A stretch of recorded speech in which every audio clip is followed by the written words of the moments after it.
Welcome to the debrief. I'm Isaac, and we recently had Holly from Presence Point here at the studio. She's been here before, but never on this kind of new green screen setup. So we were excited to have someone in who'd been here before to kind of see our differences and see how things go. So, Andre, how about you get us started with some? Well, we're going to get to why these magical drawings have appeared and all that in this episode. Okay. Hey, yeah, I have the power. Hey, welcome. So glad you're joining us on this. We have a lot to talk about. And so this was a single person shoot. Her name is Holly, and Holly is our client. And so she came in and we shot, let's see, I can even probably show you a little bit of what the final product looks like. So let me come over here and maybe that'll hit play, especially if I hit play. That's cool. All right, here we go. So she has a group called Presence Point. And this is what that looked like. So great set. We've used this set a couple of times. We did change the background to be a little more orange and blue. So on that painting art piece to really make that, look really coherent and matching. So we did a ton of videos. I don't know the total number of videos. Does anyone know how many videos we did on this? Well, it was 3 separate sets of 6 videos each, right? Whatever you say. So they're figuring out the math, but we did a bunch of videos and we'll talk about how we did those and why we did those here in just a minute. But this is what the set looked like. Holly was super scripted. She had really worked hard on these scripts. That's that beautiful side shot. Love that side shot. And so she was here for one day, kicked out all the content in one day, got it all finished. And so we're going to kind of work through all the things that we discovered on doing this. So let's start with what she was recording. So she was recording 3 different things. It was 21 videos total. Sorry for the delay there. There's the math. So 7 each, give or take. And so she asked us when she came in, like, hey, here's what I want to do. I want to record this video for audience number 1. But I also have audience number 2, audience number 3, and they're just a little different here and there. So can I just record the main thing, and then I'll go and just pick up the parts that were different in that video, and I'll just say those, and you can splice them in. And to that, I was like, no, just because they were short lessons anyway. They're roughly 10-ish minutes each. And so instead of doing that, it was like, nope, let's just have you do it again. Because to me, I'm like, we're going to miss something. We're going to get all the way through and just have forgotten 2 parts, and it's going to make the video not make sense anymore. And it just made way more sense to just have her sit down and record it all. But I hear that may have caused some confusion throughout the day of like, have we already heard this content? Because it would be like 90% the same, just for a little different audience. I brought up a point to her that also that it was better for her because the way she wanted things originally would have caused a lot of post work, which have meant after she left, we would have still been working and we would have had to technically charge for something that was a little bit more involved in the post structure. But since we did them all and she fit it all into the day and still had time, at the end of the day, it wasn't like she was going all day. It also saved some money. Yeah, that's great. And Jay, I think too, one of the points you were making is that the energy level could be different between takes, where if she filmed them all straight in a line, then they were more likely to match up with the energy level and right. And it wasn't like a paragraph here and then insert another paragraph here. There were single lines and different single words that were different. So right, it could have been and that's why everybody has to, the volume and everything could be super intense. So it was all those things. It was we're just going to do it multiple times. So she was super prepared. One of the things she had was all of her graphics, which were awesome, but they were done in Microsoft PowerPoint, which seems normal and fine.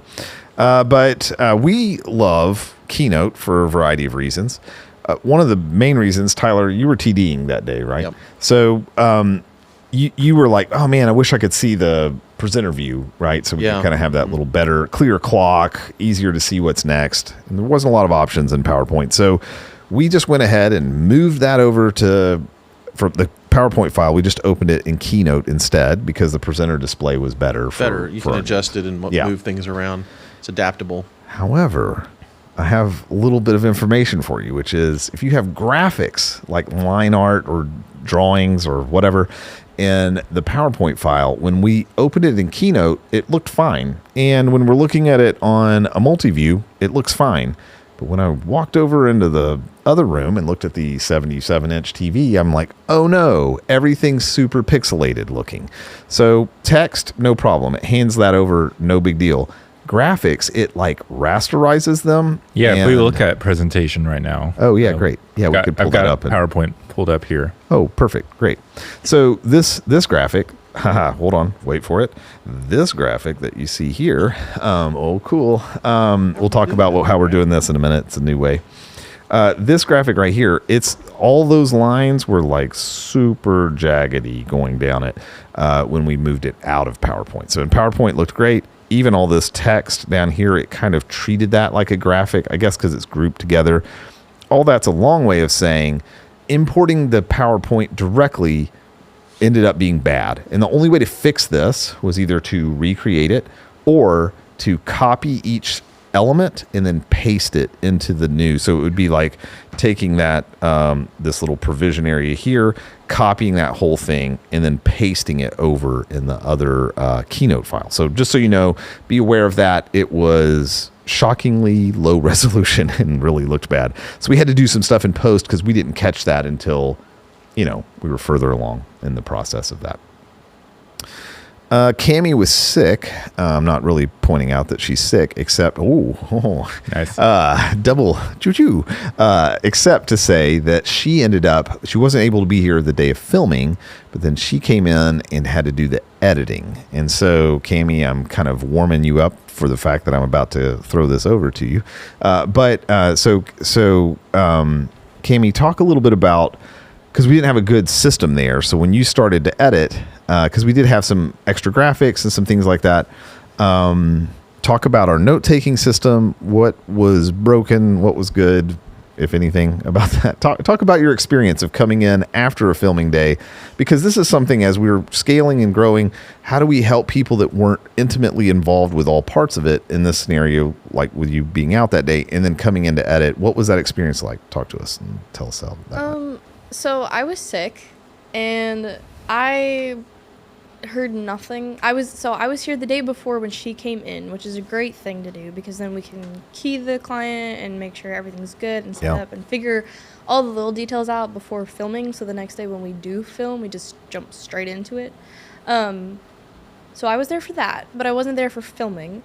And I started editing, and I was like, I don't know. I had like notes of like within Isaac, what is it called? The little like they put all the notes into Final Cut. Yeah, the Marker toolbox. Marker toolbox. Yeah. So I had the notes in Marker toolbox where she would flub or we had to pick up or redo or whatever, and I used that.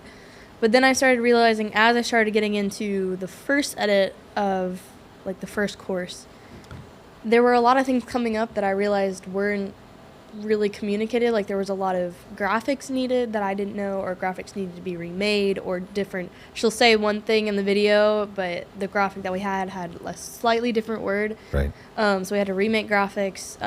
There was a lot of little nuances in each video that it was just kind of annoying to do in each video. But yeah, there's a lot of extra bits, it felt like, instead of being like, this is what needs to get done. And I thought I could just knock out the slides for you on the titles. And so I just kind of knocked them out real quick and sent them your way. But in retrospect, what I should have done is taken the extra step of building that in the editor. I don't remember if we were using Final Cut or DaVinci for this, but we probably should have done it there so that you could have had the ability to massage it. Because I just had it locally on my computer, it was like, oh, cool, I'll just make these titles. But then we found out for each, remember she did it 3 times. Each one had slightly different words. And so that kind of messed you up a little bit where you had to keep saying like, sure would love that graphic again. Ooh, I don't know why it does that. Pew, pew. That's just to keep the viewer's attention. Yeah. I will say that one thing that was a little confusing to me is that she did each video 3 different times, which didn't necessarily mean like how you said we had to do it 3 different times because it would be worse to like film it and then Right. put little bits in that were different. So what was really a little confusing was like, okay, I've heard this before. Did I edit that in this one? Did I edit that in this one? So I had to make like a whole list and like check off each one. Like, okay, I've checked that. I know that's there in that one. I know this one needs this. And there was like, so I had to make my own little list of like, here's all the edits. Instead of like, oh yeah, by the way, they're all different. And there are 3 Yeah. courses, not one. Right. Oh. And I think we missed even telling you that. It was kind of like, Yeah. hey, go ahead and start editing. Yeah. So I think you kind of discovered that through the process of editing it, where it's like, haven't I already done this video? It seems slightly different, but I feel like I've been here. Groundhog Day kind of deal. Could we look at session 4 in any one of them? I don't, or maybe it is the end of 2. Actually, now that I'm looking up there, one of them. So I helped Kami at the end. Like I kind of helped look through a final, just being the second pair of eyes. One of them, I think it is session 2 that I'm thinking of, has another video from a different thing put in it. So like they're like, yeah. hey, we have this video we want you to watch as part of this thing. It's another video they made a long time ago. There Yeah, it it's is. this video. Well, this video is a rip of a like DVD that was 4x3, but That the she has video is permission 16 for. by 9. She has permission for, yes. I want to make that very clear. That's her permission.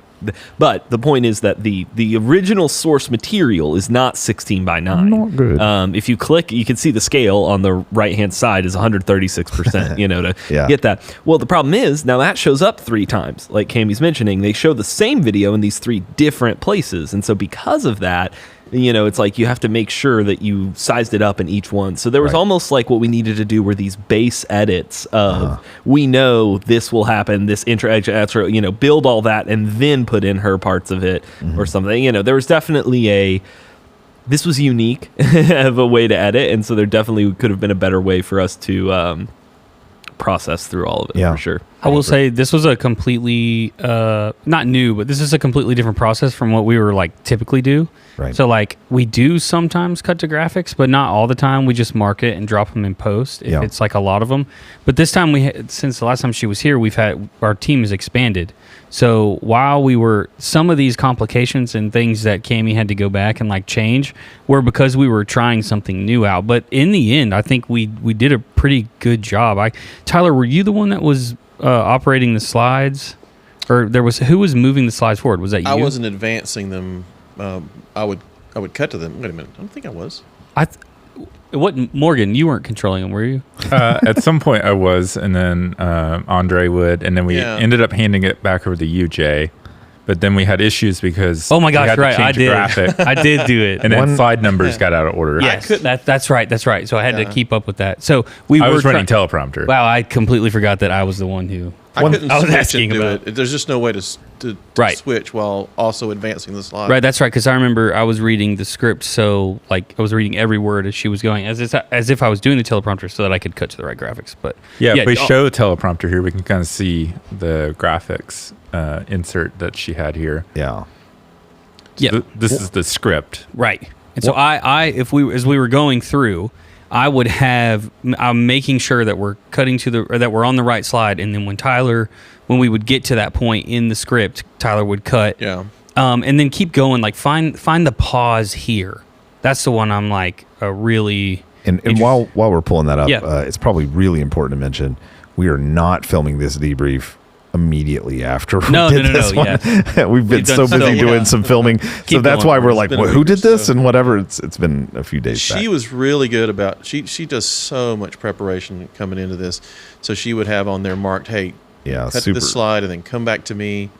Yeah. It makes it so smooth. Keep going, Morgan. You can Not a- scroll faster because it'll pop up and it'll be obvious. But this is just a point where, I guess what we would do is, so just as he's still finding this, so basically what she has in here is she has slides that come up, and then at the top of some of them she says press pause now, because in the script she asked them to press pause now and discuss this with your team. It's just like part of the course. So Tyler and I had to work in unison where we were getting to it. I would make sure we were on it, and then I was just calling it out, and I would be like, okay, cut to the graphic and now come back. Yeah. And at the beginning we were doing it real fast, but then she just kind of caught on, and we kind of kept it to a comfortable pace where all Kami would really have had to do was like cut that graphic piece and put a hold on it. We can freeze cut off it. this graphic. Well, or okay, I guess Yeah. we just found it. So, yeah. So, But all that to say is that that wasn't like cut and dry at the beginning. yeah, Like we were like, oh, what are we doing? I guess we're figuring it out. Yeah. Okay, this is what works. Like as we were moving, so that caused a few different things that needed to be edited in a weird way. So let's pop over to my Apple TV and I'll show you. So here she is, and this is her script that I've got. This is just an easy way to show it. So she really did a ton of things on her script. So she's thinking of it like paper, like, oh, I'm going to write this script out. So she has stuff highlighted in different colors, and then I'm not sure how easy that is to see, but she actually has these weird spaces in between it. Yeah, So maybe long gaps built in where she wanted to pause. Right. Yeah. And so that was okay. I can't hit the pause button. So anyway, well, you can kind of see it here. So I'm going to annotate. So these little spaces that you see right here, all of those, that was her way of saying like, slow down and take a little breath here. But this does not translate into at all the teleprompter, because now it's just like super weird spacing happening. So had to go through and find and replace all the tabs, which they mostly were tabs. Occasionally they were like 400 spacebar pushes, but we had to go through and kind of clear all that out. And so that's something that we've got to work on. Is here is the way we expect you to use your script when it needs to be in the teleprompter. Because she was thinking, I'm going to see all this in blue with all these spacings like this, but the distance of the camera and all of that would not lend itself to that way of seeing it. Well, and we've had to put the teleprompter monitor on black and white because the colors affect the color of the image. Yeah. That's going into the camera. Right. Yeah. So it would cast on that. So you can see that the prompter's way back here. So there would be no way for us to have it that, And she adapted really well to it, though. We found a way to do it. It worked out really well. Contrast that with the client we had in here just recently, where we put the scripts in the prompter, and they were nearly perfect. The only thing we changed a little bit was the size of the font, but it just went right into it. So I think we have to work out a way to explain to people, hey, here's how to format it so that it works on the prompter. Yeah. So you can include all those, directions and pause, here sort of things. Yeah. And explain why, because I think that's also a helpful thing. Because in my mind, if I'm looking at the teleprompter, whatever, I'd be like, well, I want to see all this stuff. We've had somebody in here before who they had their script super formatted, and I was like, well, we could put in teleprompter, and he's like, well, can we just like scroll through my Google Doc on there? I'm like, well, technically we could do that maybe, but it's not going to be what you actually want. So, explaining, hey, here's why you want it to be this way, and here's how to do it and why you want to. I think that's something that'll really help in the future. Yeah, for sure. So a big takeaway there is bringing talent to the studio, your studio or ours. We need to really tell them like, hey, and Morgan's been really pushing this a lot of like, Teleprompter just wants text. Just text. Just text, baby. So we've really got to just push that. And so I've just been telling people, hey, don't really do colors. Just think bold, underline, capital letters, special characters, but don't do tabs or outlines. But also, we love it if you don't do word for word, because it's never as good. And so it's kind of like, well, you can do concept 1, and then I talk about concept 2 and concept 3. Just take out all the bulleting and all of that to keep it simple and clean. So that's a big takeaway. The next one I wanted to talk about is on the background itself. If we go over to that, which is super easy for me to do.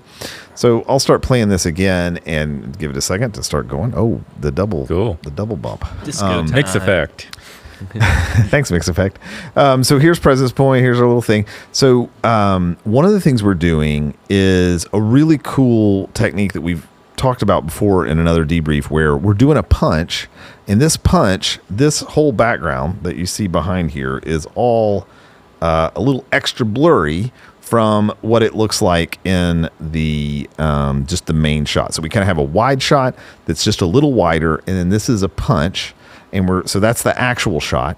So here's our actual framing, and then we've punched in, right, to give this kind of tighter view. But we wanted to make this background be a little more blurry when we do that. And so we're doing a cool technique. Morgan, do you want to describe how we're feeding that second image in? And I'll see Sure. if I can Yeah. pause it. So we've got a second Ultimate that we're taking and bringing in the camera once again, specifically the ME. So I'm using ME4 and then doing a DVE key on that to kind of scale that camera up. Again, this is the green camera, the green raw camera feed. And then from there, we're kind of running that back through another Ultimate because we have up to 8 Ultimates here at the studio. And then rekeying it and then generating a different background. And we're using OBS to kind of do our background playback. But we've got a different blur plugin that we're using now. And we've noticed some color banding issues based on how much you add to the blur. So if we're able to go over to the Ultimate monitor, we can kind of really see that here. I've kind of got it pulled up. Yeah, so here's the background. And can you move Morgan off? Because I think that will make it a little... And then as I blur this more, you start to see the image fall apart. And it may be something that's more obvious on different displays. And here I'm looking at, like, we have the OLED TVs that's a little less clear than the LCDs. But you'll see, like, there's a whole bunch of banding happening. Anywhere it's dithering and going through that, see all these weird shapes that we're getting. So that was something that's new. Why did we change the... we changed because we wanted a more modern...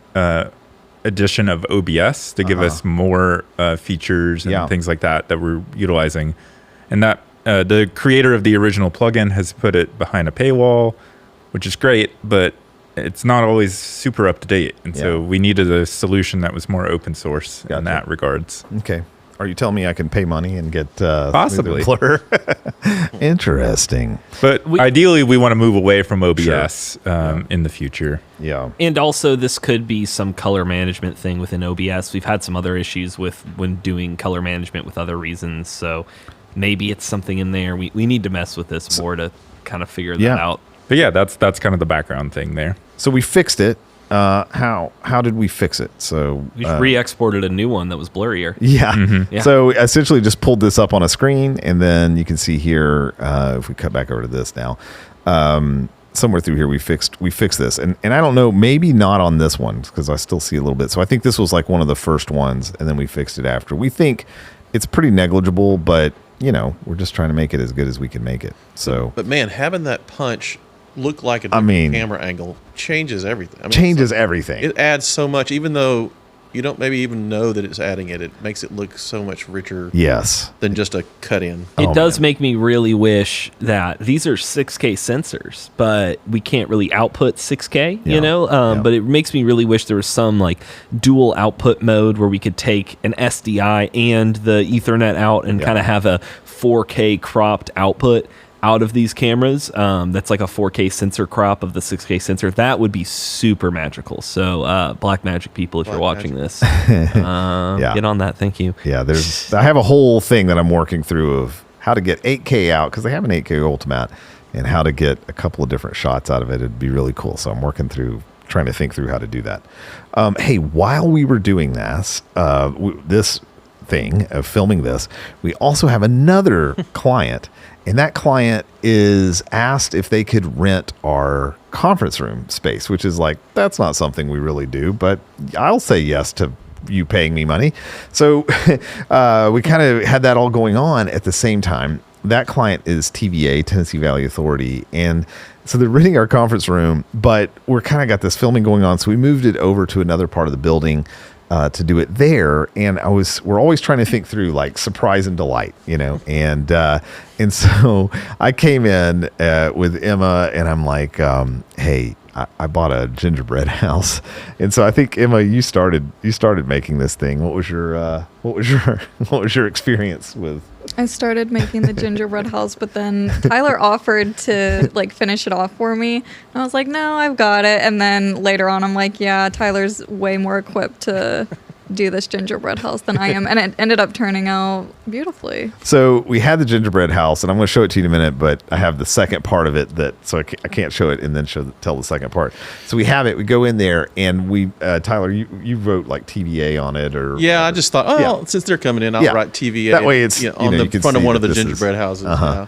So they've loved it. They're like- It was two little houses, kind of at angles Yeah. to each other. Yeah. And that's all on a charcuterie kind of board. Yeah. And I'm like, that's awesome. And so we put it in there, and then the client is in there, and they kind of see it. And they're like, oh, that's hilarious. You made a gingerbread house with TVA in it. And then they started joking, and they're like, oh, well, too bad you don't have the nuclear plant or the this or that, kind of just making jokes about like, why isn't it bigger than this? Just poking and being fun. I laugh. We make some jokes. I make some joke about, well, we work from home now and whatever. I leave, and I'm like, I come over to Tyler, and I'm like, Tyler, what if we made a cooling tower out of gingerbread? And This was at like, what, 3:30 Yeah, it was- or something? I know, afternoon? it's like so stupid. And you're like, actually, I have to leave early, but I'll cook this thing I was like, tonight. I can totally do that. And then I'm like, I have no idea how I'm going to do that. I'm like, well, Tyler's told me he can, so I believe him. And so let's see. So I think, let's see. What I see there is not what I see here. So I'm going to try. There we go. Okay. So here you go. So here's the little finish. So they came in the next day.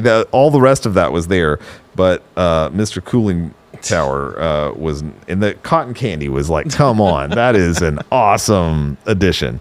So they freaked out. I mean, they're texting me and like, are you kidding me? So that was just a neat way to just say like, hey, we're listening, we're paying attention to you, you matter, and this is actually, like we did this. And so the level of delight that brings to people is just amazing. How meaningful something like that is. yeah. And that was in the front, and they stared at that all day long, and they realized no one else has ever made us and that has nothing to do with video production, but I think that has everything to do with surprise and delight the client. So Hey, what did you use for the tower? Wasn't it like Chrissy's like? My wife, had some sugar. I called her and was like, "Wow, what can I do?" She said, "Oh, you can use some of my sugar cookie dough." So I made a core shape out of the aluminum foil. She suggested that, and then laid the cookie dough over that. And that's how I was puzzling. How am I going to get these curves? Because it's like two curves in two directions. And so in consultation with my wife, With the expert. I was able to. Hey, we peeled She was actually the, out of town. She was in Orlando. We That's peeled the funny. back off of it, and it had a little bit of icing, and we ate it, and it was amazing. I was like, this tastes great. It was so good. It was so fun running around getting the cook the. I was glad I found the cotton candy because it's like and it has to be pink and blue, of course, Totally. So One last thing I want to talk about, and then we'll wrap up this episode. The client, we need to always be like, she had all this branding, all this stuff. She had a mug. She had these different books that you see here. And she's like, let's put all this kind of out on the table.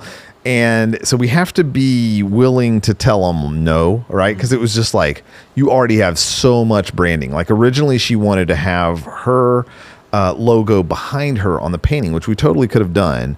But instead we brought it down to just shirt and mug.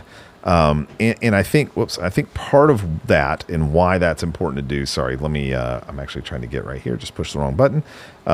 Maybe it seems like if I can click that. So something I want to say is if you look at this, a really critical thing of why I think this looks so good is, if I just pause kind of here, is look, everything is color coordinated, right? So we've got her blue shirt, we've got this blue over here in the graphic. We've got the orange. We toned this painting orange. We have it right here. So this orange, whatever yellow peachy color, everything tonality is there. So it feels very, very professional when you can kind of match the client with the background. So that's just a reminder to all of us as we're thinking about what set are they on. That should really inform their outfit and the way they look. She had a black shirt that she came out with, but she also had that. And when she put that one on, it's like, are you kidding me? This looks money. Like this feels really good. So do your best to have the wardrobe match the environment they're in. I feel like personally that kicks it up another couple of notches. And So- if you could match their branding colors and stuff, right. that's even Yeah. Speaking of branding, you're wearing the shirt, and rocking, one of check it their out. t-shirts. Yeah, baby. gave these to Hey, while you're wearing the shirt, I'm wearing the TVA hat. All right. Thanks, clients, for giving us some wardrobe. If it weren't for our clients, we wouldn't have any clothes. All right. Before we finish, I got to talk about how this amazing thing is able to happen. Hey, we're using a new tool called Video Pencil. It's awesome.